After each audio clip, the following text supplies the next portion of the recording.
And you go in first for Coach in the middle. Hold on, let him go first, so we're gonna put you in the middle. The Anthony going to go. Yeah, go. Where do you want me? You in the middle. No, you are. Nah, you in the middle. You the man. Always. All right, that's it. You. Hello, everyone. I appreciate you guys coming out today, and I thought it was important that the press knew, because we're going to need your help on this. You'll find out in a minute. And also the public knew that there's getting ready to be a documentary on the Doctors of Dunk. The documentary is going to be called Dr. Dunkenstein and the Doctors of Dunk. Checking with Kenny and Coach, this will be one of the first documentaries ever on the U of L basketball program. And it was inspired by Anthony Holt. He's a Louisville native, and he lives in California. He's done a lot of documentaries, which he'll let you know some of the documentaries that he's done that's been on TV. And when he approached me about 4 months ago, he kind of laid out what he really wanted to do. And I have been familiar with the documentary that he did on Antoine Walker called Gone in a Second. It was unbelievable. So he put together the format on what we wanted to do, and I said, hey, let's go for it.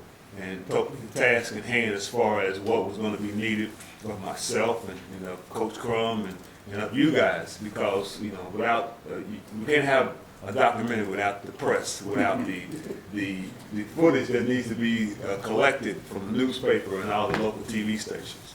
I'm pretty excited about it, and mentioned it to Coach. We had a film crew here this week. He had a film crew from California here this weekend that followed out the 1980 team around. Did a lot of interviews with some guys that were here because we were already together. And I just think it's an exciting opportunity for the university, especially with Coach Crum and all the teams he's put together. A lot of people don't realize that when I signed at the University of Louisville, it was the first year that the dunk was reinstated. And at the time, as a kid, it was just, my eyes just lit up because we couldn't dunk in college. A lot of Coach Crum's teams couldn't dunk when he got here because of the Lou Assembly rule. But as years went on, we didn't realize the impact that team had on college basketball. There's been documentaries out about the 5-5 and the 5-9 Magellan.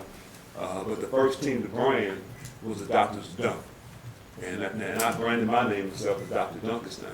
And all across the country, as I travel, even after my playing days, people always recognize us as that. And a lot of stories are going to come out. A lot of firsts happened with that team. The high five with Derek. I was doing the high five with Derek and Rodney, and Derek, Wiley, and Darryl Cleveland. And them inventing the high five. The warm-ups I designed my senior year. How people were. When we came to town, it was a road show, and Anthony felt that story needed to be told. And at this time, I want to turn it over to Anthony. He's producing the project. Let you tell him about himself and what he's done and what he's got looking forward. Basically, I'm a Louisville native. I play basketball, play college basketball, and I always, I grew up, loving Louisville, loving the program, and grew up on Griffith. This was my first team when I was young that I grew up watching. So, living in California, seeing a lot of documentaries, seeing these stories, and playing myself, I just knew that this is something that it was time. With the program being the way it is now, it's time to get this story out to the masses. And I've learned so much, just doing this research in the past few months that I can't wait to get this out there. From, even sharing a story with Griff, a lot of people think Vince Carter's the first one to dunk over a 7-footer overseas internationally. I didn't know Griff did that back in the day. And we're looking forward to Larry Bird explaining that he was on the team when Coach Crum was coaching. So it's just a lot that's going to go into this, into the project, and we're excited to announce it and share with you guys because we want it to be a joint effort for this city, for this community, and get this story kind of told nationally on how things really started and why, really one of the reasons why college basketball is the way it is and why the program is, one of the top programs in the nation. Anthony, can you give us a little biographical information? Where you went to school? Yeah. Last name H-O-P-E? H-O-L-T, Anthony Holt. Yeah, I'm here. I'm a Louisville native, went to Butler High School. I finished playing basketball at Georgetown College. I was on the 98 NAIA championship team. Been in California since 2003. Done several projects. Did a documentary that's actually coming out later part of this year on Antoine Walker, called Gone in an Instant.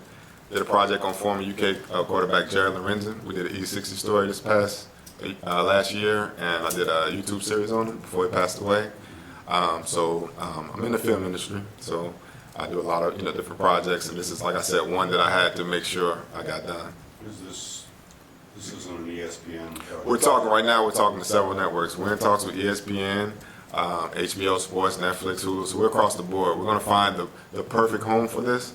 What we did, we jumped and wanted to capture the guys here this past weekend. We're actually going to start production next month, but once we had them all together, we had to kind of jump start. Can you dunk? Used to get dunk. I was a high flyer that came after that, so I was kind of known for that as well, but not no more. I can't. Tell them about the producers on it. We have a strong production team. One of my producing partners, they did a Dennis Rodman documentary, SMU, Pony XS, and they're doing a new Lance Armstrong documentary. So we have a strong team. We're putting the best team together. We're going to make sure that this has a big platform. So, we're really putting it together the right way. And I think it's perfect homage to this guy. We don't realize how legendary he was as a coach, and I don't think Coach Crum really knew the impact of our team until years later. Like, I didn't know. I knew we won a national championship, but the impact culturally that it had on the landscape of college basketball, and us being the team that brought the excitement back in the college basketball game. When you looked at college basketball, when I came here in 1976, 77, again, it was a little boring because the dunk really brought the excitement back into the game. We didn't know it was boring because we didn't know what he was missing. But then when the dunk became in the game, it just changed the trajectory, and we were a team that pioneered all of that, and pretty proud of that. And Andy, when he came to me about it, I thought it was a great storyline, and we got coach involved. And all the teams Coach Crum had before and after myself at the university, I think, just to show this particular era in college basketball is a great tribute to the man who put it all together. And that footage is crazy. Me just going back and looking at some of that old footage, I'm just amazed at some of the stuff I saw. I was kind of young back then, so to bring it to this new generation as well is what's exciting, because everybody's excited about U of L basketball. It's nationally now. I live in California, so I get a little bragging rights when we're doing good, out there, because UCLA is doing bad right now, so I love that. But, so to really bring this back, it's exciting to get that and to pull this footage and stuff together. We got some of the young artists, like we were with Jack Harlow at the game, and he's excited about the project, wants to be on the project. So to bring those generations, into this, to see where it really started and why we are the way we are now, it's pretty exciting. Yeah, and some of the interview lists that'll be coming out on people in the entertainment industry and politicians that grew up watching us that has a lot to say about that era. It's going to be pretty interesting. And we are going after Michael Jordan too. There was a Jordan before the time, so we got to bring that part together, of course. Coach Crum, I wonder if you could give us your perspective on the dunk rule, when it came in and why. Say it one more time. Okay, well, when they outlawed the dunk in college basketball, was that all about Kareem or Lou Alcindor, or were there other factors involved? Well, nobody would admit that was the case, but it had to be the overflowing factor. There was just no one impacted the game like he did at that particular time in his career, and for them to say that he didn't influence that, believe me, he had a huge influence on that. What did you think when it came back in? Were you in favor of bringing the dunk back? Oh yeah, I love the dunk. It's a high percentage shot. Coaches like that. Could you dunk when you were at UCLA? Did I? Yeah. Are you kidding? I can't even hold the ball with one hand. I'd have to get a. Well, I couldn't hold it off. I'd have to get a. Yeah, but you got up so high it didn't matter. I would just. Why do you think? Yeah, I love the dunk. I think it's a big part of the game, and I was glad to see it come back. I didn't ever want to see it go out to begin with, but then when it did, it was 87, wasn't it, when it came back in? Now, I came back in 76, yeah. 87 was the. What do you think convinced them to change their mind and bring it back? I'm sorry? You have any idea what convinced them to change their mind and bring it back? He said, what do you think convinced him to bring it back? Well, I tell you what, there's probably a lot of factors, but if you look at it from the whole, there was a lot of talk going around about people were not going to games, different things that they say the amount of interest in the game was declining, and I didn't know it at the time, but what these guys did with the doctor of dunk, they never even approached me about that. I never heard a word about it until here comes the guys with their doctor of dunks costumes and their our doctors, Dr. our Alfred. doctor. Dunkenstein. I mean, the whole thing was their minds, not mine. So, But now I'll have to admit, I loved it because we liked to throw the alley oops, yeah. and we had guys that could make shots. I'll never forget a shot that we ran a set play for Darryl, ran him back door, and when he jumped up, Jerry Eves hadn't even thrown the ball yet to him, and he fired it up there, and Griff caught the ball here and dunked it back over his head, and that was at New York, St. John's. it was at their Yeah, place, St. John's in New York. Yeah. and Actually, Jerry threw the ball too short, so I made him look good on that one. yeah. It was supposed to be on the other side of the rim. But that's a play that, I mean, even though you watch them in practice every day and you know what they're capable of doing, you just don't see plays like that. I mean, I don't even see guys doing that today. Yeah, that's I mean, there may have been somebody that can do that, but I don't know who it would be. I mean, there's a lot of guys that could do it, but I don't ever see anybody doing it. No, I can't remember So- when the dunk was outlawed in college. Could you still dunk in high school? No, we couldn't dunk in high school. So how did you learn to dunk if you couldn't do it? Well, high school, we just did it, watching the NBA, Yeah. watching all the guys, watching Dr. J, Connie Hawkins and guys dunk the ball. So in the playground, we would always try to dunk. And I first started dunking in the seventh grade. In a basketball court behind my house. What took you so long? Yeah, so it was something that all the kids wanted to do. It was exciting, but we couldn't do it in high school. So in high school, we would have layup lines, and the trainer, we would put him at the entrance where the referees come out. And we would dunk in the layup line, and our trainer would wave a towel when the ref was coming out to protect. So we did that, and my senior year in high school, Coach Houston, he gave us a format like Oak Hill. We went around and played out of state several games. We went to Houston to play Houston and Wheatley, which was the number 2 high school team in the nation. We were the number 1 high school team in the nation.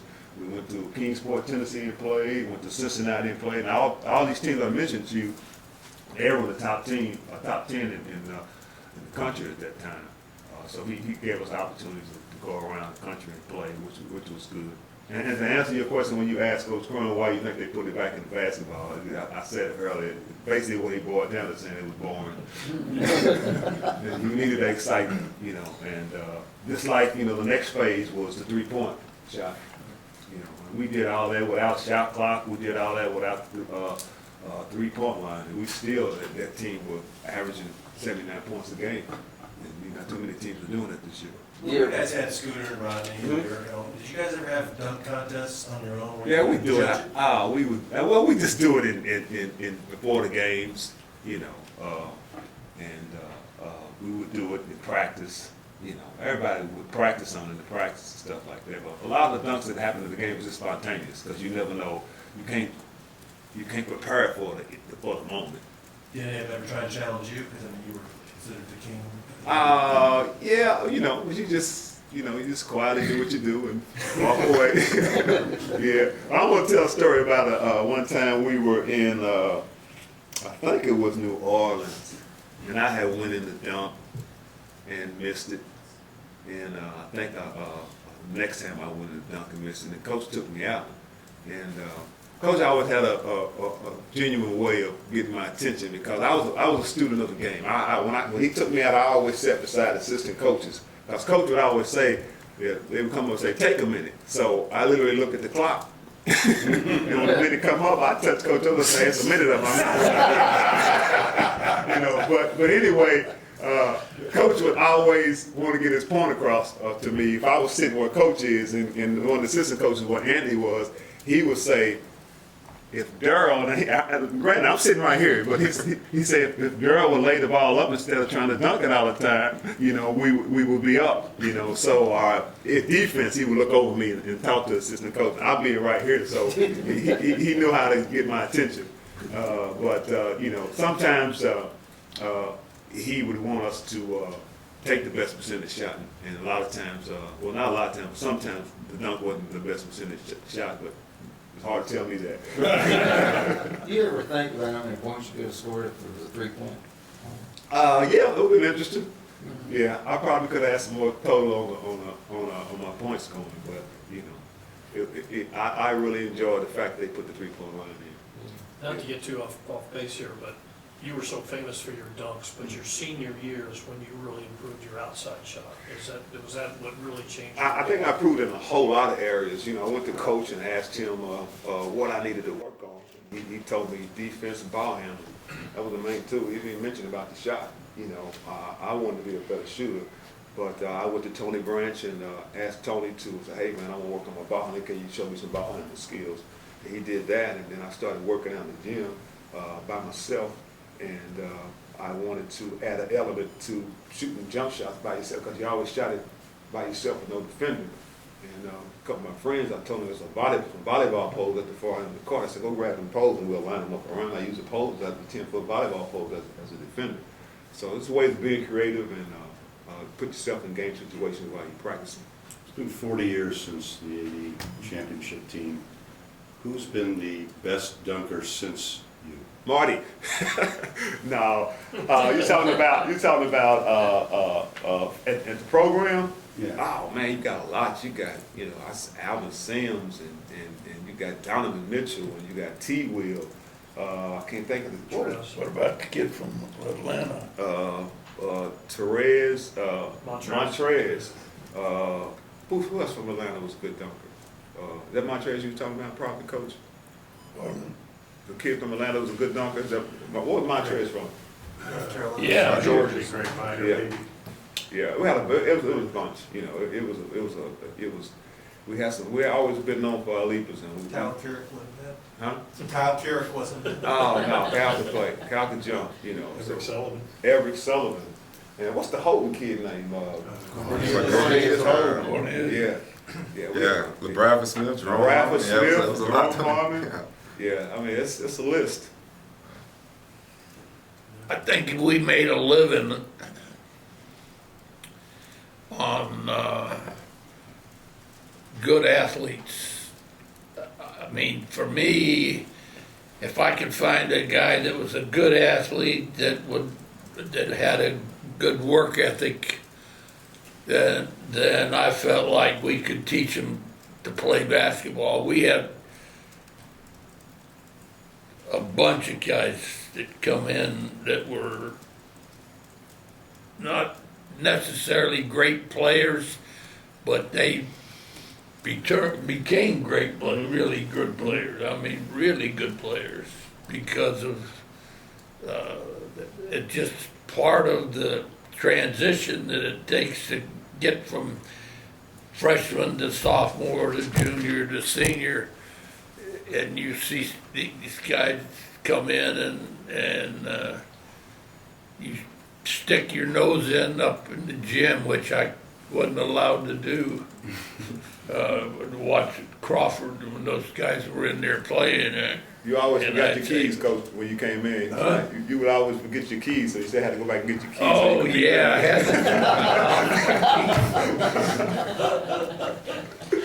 had I'll never forget this story now. You may know this one, but you may not. Griff had he'd get some of his neighborhood kids and they'd come down and he'd set up his volleyball poles to shoot over to get it arch higher. And when I'm in bed, it's about 1 o'clock in the morning, and I get a phone call from the custodian here. Public safety. Yeah, Yeah. and he says, Coach, he says, we've got a problem. I said, what's the problem? He says, well, Darryl Griff's in there shooting baskets. It's 1 o'clock in the morning, and I say, yeah. And he says, what should I do about it? I said, close the damn door and leave him alone. He's trying to become a better basketball player. I said, give him credit. I don't care what time of day.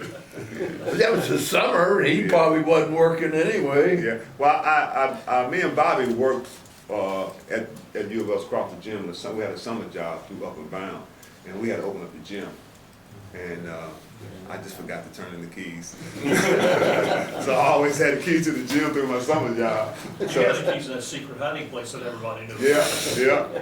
Yeah.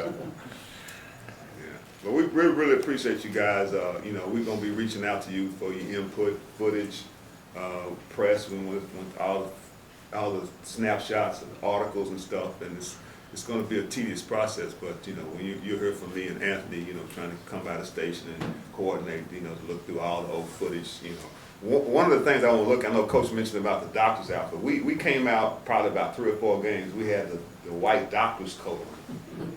And that's when we introduced Dr. Dunkenstein, and then we had our names and Dr. Dunk on it. So if y'all can find that footage, it would be great. I know Anthony wants to capture that.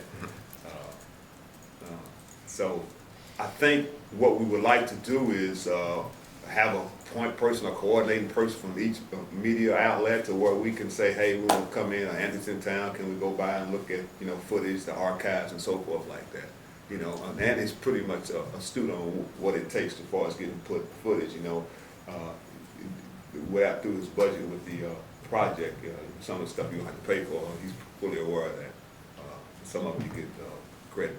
What's the timetable for this? How soon? We will hope to really start production more next month in March to start production. So in between that time, between now and then, and probably be completed in May. May this year? Yeah. So we already kind of started. A lot of it is going to be really compelling, the archive footage. Some of the interviews is going to be a little more, I assume, is flying out to get some of the other players who not in the program, like the Jordan, the Birds and all that, but everyone in the program where we kind of have that kind of wrapped in to get those interviews and everything. Now, as far as it being on, from my understanding, as far as it being on one of the major platforms, that might not happen till maybe 20. Well, the time when it'll be released, that could be, latter part of the year to mid part of next year, depending on which network we go to and their slate. So we've already had those kind of discussions, and I think at that point we'll kind of determine, which home we want to be at, and, at that point. Danny, I got a question here. This is off that subject, but before you came in, Coach Mack was saying that you told him some ways to attack Syracuse's zone. He said Coach Mack told him that you know how to attack Syracuse's zone.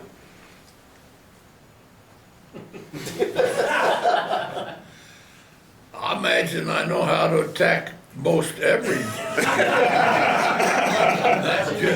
Not just that one. What do you think I've been doing all my life?